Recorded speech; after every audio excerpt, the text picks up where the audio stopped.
Because if you said 7 years ago, this is obviously an evolved version. Yeah, so this is evolved. So basically, like, I had been really interested in like future cities because I found this guy Jock Fresco who designed these like robotic cities. Right.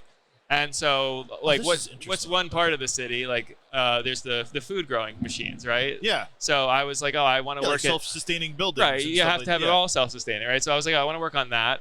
And then, like, when I met like my business partner, I was talking to him before we even started working together. I told him about these ideas, and he was like, hey, why don't we start by building like a farm in a box? They had an MIT open source project that gave you the blueprints. So we got the blueprints. We got into a pitch competition, and we're going to make a fancy pitch deck, and we're going to build this farm in a box, and then we're going to win. And so we won. What? That gave us money, and then we started to like really figure out, okay, how can we make something that people will actually buy? How good did that feel? To win the competition? Yeah.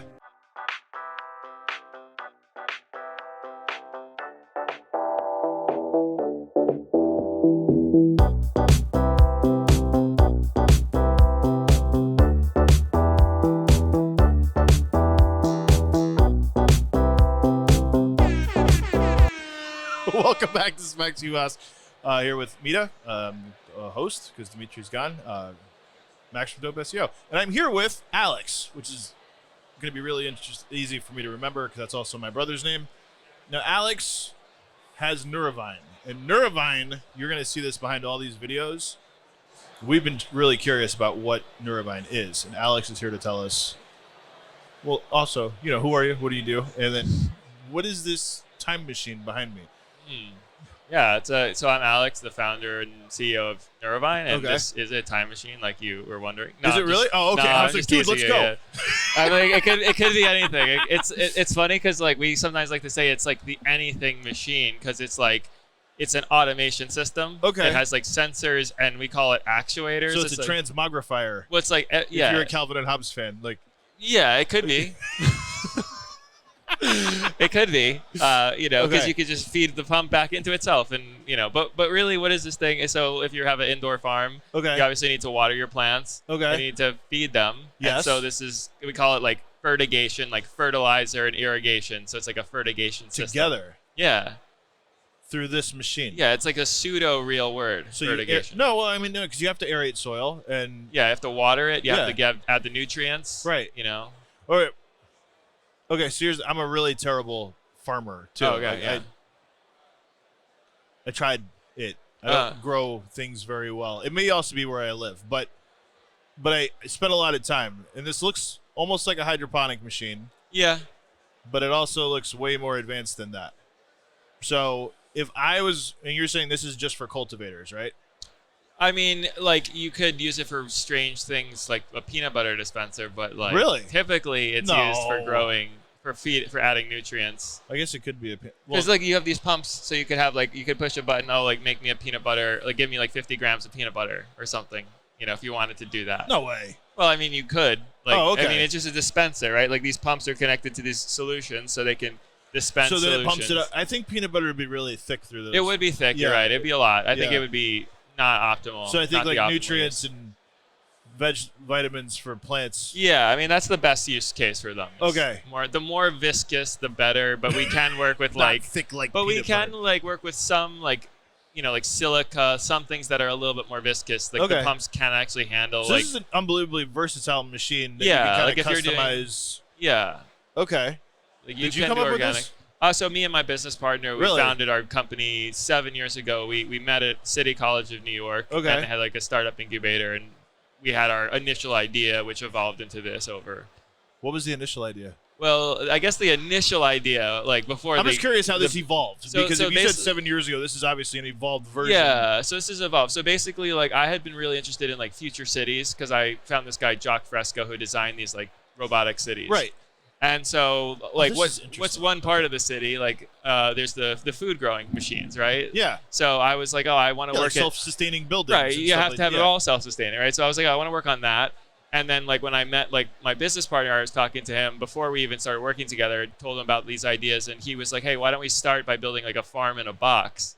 They had an MIT open source project that gave you the blueprints. So we got the blueprints. We got into a pitch competition, and we're going to make a fancy pitch deck, and we're going to build this farm in a box, and then we're gonna win. And so we won. What? That gave us money, and then we started to like really figure out, okay, how can we make something that people will actually buy? How good did that feel? To win the competition? Yeah. It was great. Yeah. It was really I was awesome. gonna say, like, because you obviously like, do you feel like that competition like helped launch everything else? Like, Everything has been like a sequence of competitions. So Right. it's like, oh, I had to like, I won one competition and it got me some money, and then I had the money to use something to do something else. I've gotten different grants, and like I've gotten them from like the NSF, the National Science Foundation, to do like customer discovery. Really? Where like they pay you to like travel to a weed farm in, Washington State or something like and just that. what? See how it all operates and how to make it better, or just, Yeah. Well, so kind of like the NSF thing, like National Science Foundation, a lot of people are doing research in labs, Okay. right? So like a lot of times they have like an idea of something they think could be useful, but they're not sure, they're not like used to like talking to people. So like they have this program that's designed for like engineers and scientists to like push you out of your comfort zone and get out in front of people and be like, yo, is this a good idea or not? That is Because awesome. some people might realize, hey, we've been working on this for so long, and in this past summer realized that no one wants this. So we should figure out what to do Right. else, which is great, actually. Yeah, well, been yeah, because better otherwise than- you're creating stuff that nobody is Right, ever you'll gonna- find out at Yeah, some point, yeah. right? So it's better to find out sooner than later. How do you like? Do they get like a source group of people for that, or like is it like market research where it's like, hey, somebody's developing this, would it be helpful? We like actually the way we have to do it. I'm curious where the focus group comes in. for So this. yeah, I guess we're not in like I guess focus group would be like when you have a whole business and like you're already thinking about releasing a product. But I guess like what this is about is like you're actually seeing what's the problem. Like you're not going, hey, I have this product. Will it work for you? It's like, what is your problem? Right. Like, Let me figure out a solution Is for what it. my solution is Right. is going to solve that or not? And are you going to pay for it? You know, Right. how much is it worth it to you? So you may find that either your problem doesn't exist, or maybe you'll find a different problem that you didn't even know of. Someone's like, I'll pay $1 million if someone could do X. Maybe Right. you could have done that, or Right. maybe you can change. So Right. we didn't really change that much because we had kind of the idea for this, and then we just kind of went into the market and just validated it more and really understood it more on a deeper level what people wanted. Okay. So this isn't just for cannabis. This is No. for anybody growing anything anywhere, really. Yeah. That's amazing. Thank you. Yeah, that's really cool. So like if you were here in New York City and you wanted to have like a rooftop garden, Yeah. this could help regulate it, because obviously I feel like there's some interesting things you have to deal with a rooftop Yeah. garden. I mean, so say like in a roof, like there's a. but also like different arid climates. Like if you were in New Mexico versus like Vermont, Yeah. you know what I mean? Like, yeah.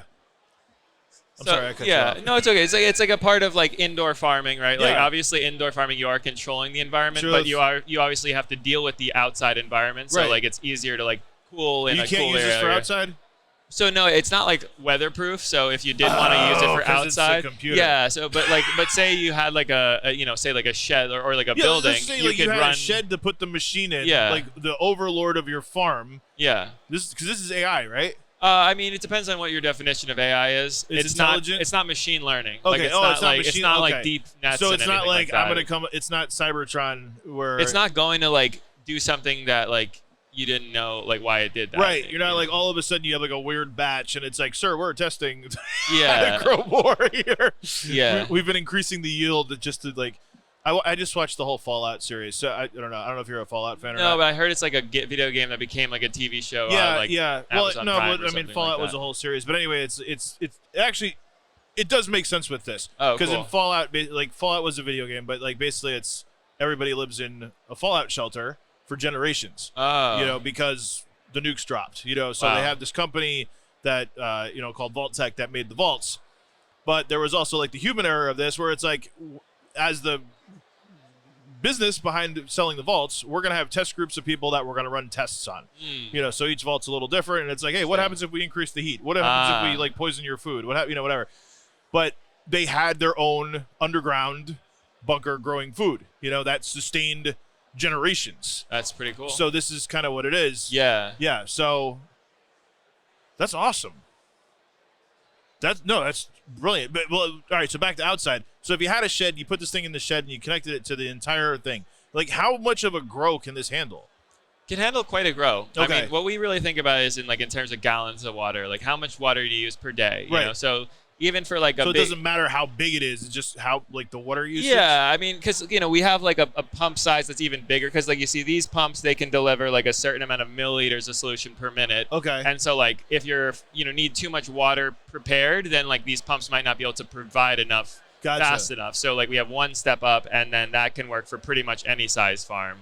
Do you have like recommended ingredients or whatever, like the fertilizer? Like, all right. So here's my question. Yeah. Is it the machine, or is it also the fertilizer and the nutrients and everything else that goes with it? Yeah, so we don't like make nutrients. Like we work with like we try to be very like agnostic and open to like if you're using organic nutrients, if you're using liquid or powdered, we like to allow you to use them. If you're putting rat poop in there for fertilizer versus not rat poop, but like bat poop. Yeah, bat guano. Yeah, guano. That's what it's people called. Are using it. Like the pumps again. They are pretty good at pumping disgusting stuff. Yeah, no, that's great. That's really cool. So, all right. So anybody that's cultivating anything, really. Yeah, I would say like if you're running especially if you're running like a business, right? Even if it's small, like this maybe wouldn't really be like for like I'm starting my own garden. You know what I mean, for myself. I mean, it just depends on how crazy you are, right? Truth. But also, the thing is like, what I also like to think is like, it is nice. Like this stuff isn't really that big. Like a lot of this gets mounted on the wall. You probably already have a tank, so it doesn't really take up that much more volume. So then it's just about like the cost, and then. If you're making money and then you really value your time a lot, like if you're like, I want to have a grow where I could go on vacation for 2 weeks and not have to worry about like all these different changes, which, someone have to go there. So can you schedule it out? Like you're saying, you can schedule it out for like phases of a grow? I mean, I don't know. Based on what? Like, well, it's like, hey, this is where it should be at this point of the grow. Yeah. So it's hard to kind of see like this, but this is like a schedule, right? So you see like the days and then it's like, okay, like, we're on day 3. Like these are the recipes that are currently running. When we get to day like 8, it's gonna switch. Dude, that's awesome because you already know like what it's gonna need to jumpstart and then continue. Yeah, because like when you're growing, like say you buy nutrients, they come with a feed chart, right? And it's like, oh, this is what week 1, week 2, week 3. So it's already you already know what you're supposed to do. So then it's just about like programming that into the software, and then the machine will just do those things. That's awesome. Yeah, that's awesome. Nice. So how do people find you? You could just Nuravine. Okay. So Google, Instagram, website. What kind of Instagram do you guys have? I have like a sexy Instagram. That's what I wanted to know. So I was like, do you have like models here? Like, we're feeding the garden. We have male models. Male models, mostly, yeah. Is it you and your business partner? Me and my business partner. Okay. Yeah. Are you guys wearing bathing suits? Yeah. We're wearing underwear underneath our pants. Okay. Okay. I love this podcast. We get to do whatever. So it's like this is how we feed. Okay. Yeah. Yeah. Nice. All right. So Nuravine. Yeah. And Alex. And this is Mita Unshackled. And Thanks. I want to see this thing in action. Do you guys have like videos on the website that shows like, hey, these are the farms that we're running on? Yeah. I mean, Instagram's a good place to see pictures, videos, Truth. and I got like some of. I don't have a lot. Like, I mean, that's the one.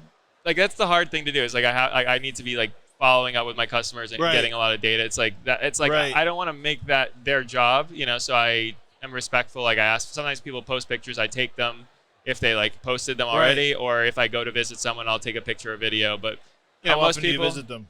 It depends. If I'm in the area, like some customers get more visits than others. Like I don't visit my customers in South Africa like that often, but. So you have these machines in South Africa? Yeah, like we just ship internationally. If someone wants to buy one, I'll give it to you because I love you. Yeah, absolutely. That's awesome. Yeah. Dope, dude. All right, guys. Well, thanks to you guys and Alex. This has been another episode of Mita Unshackled. Alex, thank you so much. Go check out Nuravine because these things are fun. They're fun. Absolutely. Thank you. All right. We're done, bro. At Nuravine, we've developed a hydroponic nutrient dosing system called the Aurora. It's advanced, easy to use, and competitively priced. The Aurora can be used in both small and large-scale facilities and works great for recirculating and drain-to-away systems. We've got clients saving 2 to 3 hours of labor every day and getting 15% increases in their yield. You can control the Aurora directly from your smartphone or computer, so you can grow on vacation. Automation is the future of agriculture, and Nuravine is the future of automation. Nuravine City, boy.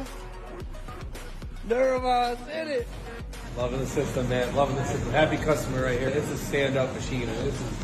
This is something else. When they're hungry, they eat. I don't have to come out here daily to look at my phone and make sure it's doing the right thing. I love it. Having the level of precision from the peristaltic pumps, which can be down to the milliliter, is awesome. By having such resolution and precision, we can also push the envelope of growth, and that has really helped us. I think the system is more modular than other products. It's also, I think, a better value in general.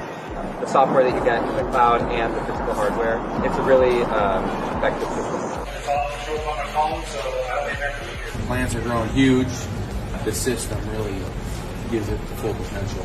In this business, this takes the cake. I love everything about it. I mean, hands down, I love everything about it. The results are, above and beyond what I expect. It's a pleasure to be working with you, man. Thank you. Really appreciate absolutely. it. Absolutely. Thanks a lot.